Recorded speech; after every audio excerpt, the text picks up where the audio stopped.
જમ્મુ કાશ્મીરમાં ફરી આતંકી હુમલો થયો છે। રિયાસીમાં બસ પર થયેલા આતંકી હુમલાનું દર્દ હજુ દેશ ભૂલી શક્યો નથી।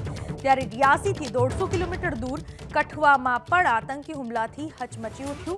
કઠુઆના સૈદા ગામમાં આતંકીઓએ ઘરમાં ઘૂસી અંધાધૂંધ ફાયરિંગ કર્યું।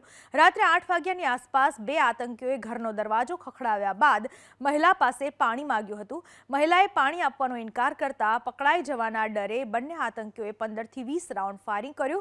ફાયરિંગનો અવાજ સાંભળતા જ ગ્રામજનોએ સેનાને જાણ કરી, જે બાદ સેના અને પોલીસે મોરચો સંભાળ્યો।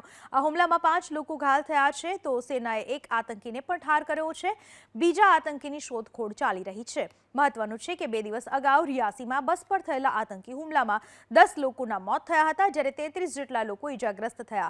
આ તરફ ડોડામાં પણ આતંકીઓ અને સેના વચ્ચે અથડામણ ચાલી રહી છે। कठुआ की अगर बात करूं हीरानगर सेक्टर की, तो 2 आतंकी थे जो यहाँ पर सुबह करके गांव है। उस गांव में जो मंगलवार को है करीब 7:55 पर गए थे और उन्होंने वहाँ एक औरत से, एक महिला से पानी मांगा और जब महिला ने को शक हुआ इन पर, उसने दरवाज़ा बंद किया और इससे कहीं आतंकी घबरा गए, क्योंकि अगर वो महिला शोर मचाती तो आतंकियों को पकड़े जाने का डर था। तो इससे बचने के लिए आतंकियों ने वहाँ फायरिंग की और फायरिंग के बाद वहाँ पर जब सुरक्षाकर्मी पहुँचे तो एक आतंकी ने ग्रेनेड फेंकने की कोशिश की सुरक्षा बलों पर और जवाबी कार्रवाई में सुरक्षा बलों ने उसे वहीं मार गिराया। और दूसरा आतंकी जो है इस गांव के साथ ही एक नाला है वहां पर जो है उसने शरण ली है और रात भर उसको घेरे में रखा गया। 3-3:30 बजे रात को फायर हुआ है, उसमें एक सीआरपीएफ के कांस्टेबल को गोली लगी है जिसको अस्पताल ले जाया गया है।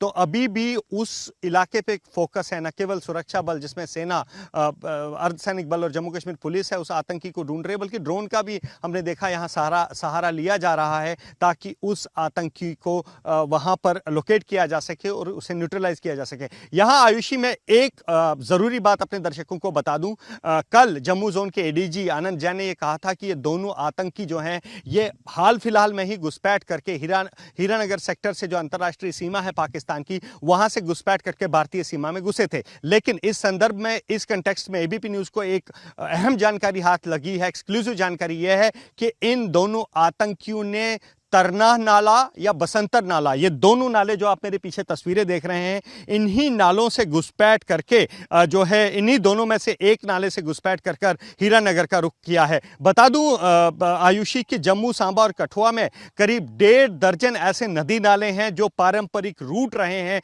पिछले 2 से 2.5 दशकों में आतंकियों की घुसपैठ के लिए। इन नदी नालों से घुसपैठ कराने का सबसे बड़ा फायदा जो आतंकी संगठनों को ये है कि ये नाले जो हैं ये सीधा जम्मू, सांबा और कठुआ से पाकिस्तान जाते हैं और जब भी पाकिस्तान से किसी आतंकी को इस तरह भेजा जाता है तो उसे किसी गाइड या सपोर्ट की जरूरत नहीं पड़ती है और उन आतंकियों को ये निर्देश दिया जाता है कि इसी नदी नाले के किनारे से वो होते हुए कुछ किलोमीटर दूर जब पहुंचेंगे तो उन्हें आगे एक हाईवे दिखाई देगा, बिल्डिंग्स दिखाई देगी, रोशनी दिखाई देगी और तब वो समझ लें कि वो जम्मू पहुंचे हैं। और जम्मू पहुंचने के बाद इन आतंकियों ने, अगर मैं पिछले 2.5 दशक के आतंकवाद का जिक्र करूं जम्मू में, तो ऐसे कई मौके मिले हैं जब इन आतंकियों ने जम्मू में वाइटल इंस्टॉलेशन, जो संवेदनशील इमारतें हैं, वहाँ पे पुलिस की इस्टेब्लिशमेंट्स हैं, सेना की इस्टेब्लिशमेंट्स हैं, वहाँ पर हमला किया है और बगैर लोकल सपोर्ट के। इसके साथ ही जब वो जम्मू पठानकोट, जम्मू दिल्ली हाईवे पर पहुँचते हैं तो यहाँ पर